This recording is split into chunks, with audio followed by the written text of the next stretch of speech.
Assalamualaikum warahmatullahi wabarakatuh. Selamat siang anak-anak. Bagaimana kabar kalian hari ini? Semoga kita semua senantiasa dalam lindungan Allah Subhanahu wa taala. Dan walaupun kita belum bisa bertatap muka secara langsung, saya harap kalian semua tetap belajar dengan rajin di rumah masing-masing. Oke, pada pertemuan kali ini kita akan membahas tentang mata pelajaran bahasa Indonesia, tepatnya di tema 1, subtema 1 dengan judul teks laporan. Silahkan dibuka bukunya masing-masing dan saya harap kalian menyimak video ini. Oke, baik. Di pembelajaran pertama bahasa Indonesia, kita akan membahas tentang teks laporan. Nah, apa itu teks laporan? Nah, menjelaskan pengertian teks laporan hasil dari pengamatan atau investigasi. Jika dilihat di buku LKS kalian, di situ tertulis teks laporan hasil investigasi. Nah, investigasi juga berarti pengamatan. Oke. Memasuki yang pertama yaitu teks laporan. Pengertian dari teks laporan. Nah, teks laporan adalah teks yang berisi informasi berdasarkan pengamatan yang sudah dilakukan. Nah, apa sih tujuan dari teks laporan? Teks laporan bertujuan untuk memberikan informasi kepada halayak umum atau banyak orang.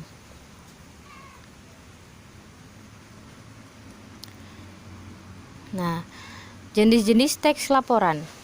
Yang pertama ada teks laporan hasil pengamatan atau hasil investigasi. Yang kedua ada teks laporan hasil perjalanan. Yang ketiga teks laporan kegiatan, dan yang terakhir adalah teks laporan sebuah peristiwa. Oke.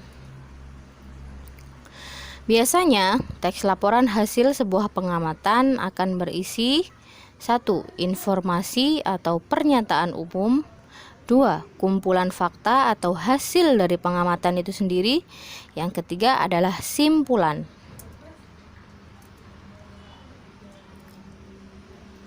Ciri-ciri dari teks laporan hasil suatu pengamatan atau investigasi.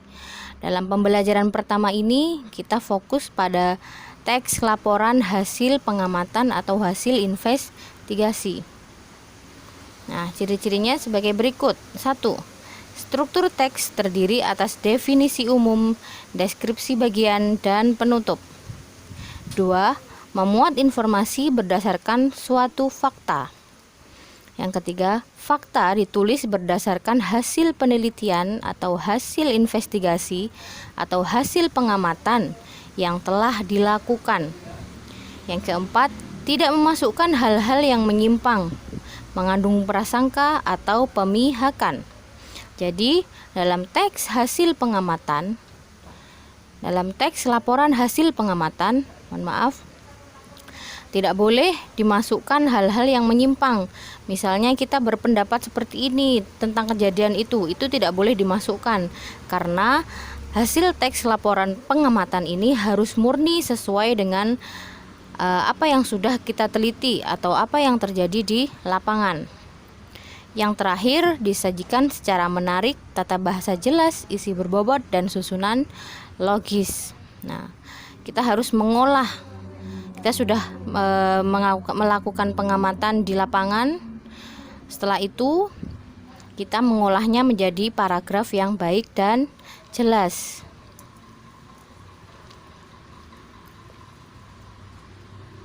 Oke. Ini adalah contoh teks pengamatan. Bacalah teks laporan hasil pengamatan berikut dengan cermat. Selain nasi dan jagung sebagai makanan pokok masyarakat Indonesia, terdapat pula singkong. Singkong termasuk tanaman umbi-umbian. Pada tanaman singkong, bagian yang dijadikan makanan pokok adalah umbi akar. Dari teks laporan tersebut, kita mendapatkan informasi-informasi sebagai berikut. Yang pertama, singkong termasuk makanan pokok masyarakat Indonesia. Benar. Yang kedua, singkong termasuk tanaman umbi-umbian. Benar. Yang ketiga, bagian tanaman singkong yang dijadikan sebagai makanan pokok adalah berada di umbi akar. Menentukan ide pokok dari teks laporan. Nah, sekarang kita berpindah ke ide pokok. Nah, ide pokok berisi tentang ide yang mendasari dari sebuah teks laporan. Ide pokok dapat ditentukan pada kalimat utama. Kalimat utama bisa terdapat di awal atau di akhir sebuah paragraf. Nah, kalian sudah tidak asing lagi ya dengan ide pokok. Terus kalimat utama, bagaimana cara menentukan, sudah dipelajari di kelas sebelumnya. Tentunya di kelas 5 juga sudah mempelajari hal-hal seperti ini ketika pelajaran bahasa Indonesia. Di sini kita akan lebih mematangkan kembali pengetahuan kita tentang ide pokok, kalimat utama, dan lain-lain.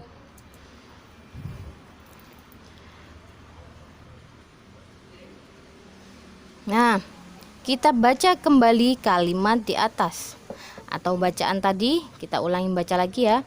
Selain nasi dan jagung sebagai makanan pokok masyarakat Indonesia, terdapat pula singkong. Singkong termasuk tanaman umbi-umbian. Pada tanaman singkong, bagian yang dijadikan makanan pokok adalah umbi akar. Mana kalimat utamanya? Kalimat utamanya adalah selain nasi dan jagung sebagai makanan pokok masyarakat Indonesia, terdapat pula singkong, yang mana kebetulan di teks tersebut kalimat utamanya terletak di awal paragraf. Nah, selain nasi dan jagung sebagai makanan pokok masyarakat Indonesia, terdapat pula singkong. Itu merupakan kalimat utama. Nah, ide pokoknya pasti berada di kalimat utama. Apa ide pokoknya? Singkong sebagai salah satu makanan pokok masyarakat Indonesia. Bisa difahami? Oke, lanjut. Simpulan. Kita akan membahas tentang simpulan. Nah, apa sih pengertian simpulan itu? Simpulan adalah ikhtisar akhir dari suatu teks laporan. Simpulan dibuat dengan bahasa yang singkat, padat, dan jelas. Simpulan atau yang biasa kita sebut dengan rangkuman, ya rangkuman kita sendiri. Nah, itu dapat dicari ketika kita sudah memahami isi teks tersebut. Nah, kalau kita belum membaca sampai habis, kita tidak akan menemukan simpulan. Karena simpulan adalah berisi rangkuman tentang hasil dari bacaan, dari suatu bacaan. Oke, baik. Cara membuat simpulan dari teks laporan. Yang pertama, bacalah keseluruhan isi teks dengan cermat. Yang kedua, temukan informasi penting yang terdapat dalam teks. Yang ketiga, hubungkan semua informasi yang kamu peroleh menjadi satu pernyataan akhir. Yang terakhir, pernyataan akhir tersebut dinamakan dengan simpulan. Nah, jadi Bu Farida ulangi lagi. Bagaimana kita bisa mencari kesimpulan kalau kita nggak membaca habis teks yang sudah tersedia? Ya tidak bisa, karena syarat wajib membuat kesimpulan adalah kita sudah menyelesaikan bacaan tersebut, baru kita bisa merangkum atau membuat kesimpulan. Oke, kita baca kembali teks di atas atau kalimat yang di atas tadi. Selain nasi dan jagung sebagai makanan pokok masyarakat Indonesia, terdapat pula singkong. Singkong termasuk tanaman umbi-umbian. Pada tanaman singkong, bagian yang dijadikan makanan pokok adalah umbi, akar. Baik anak-anak, kita cari kesimpulannya. Tentukan simpulan dari teks di atas. Nah, dari teks di atas kita harus mencari informasi-informasi terlebih dahulu. Yang pertama, kita mengetahui bahwasanya singkong termasuk makanan pokok masyarakat Indonesia. Yang kedua, singkong termasuk tanaman umbi-umbian. Yang ketiga, bagian tanaman singkong yang dijadikan sebagai makanan pokok adalah umbi, akar.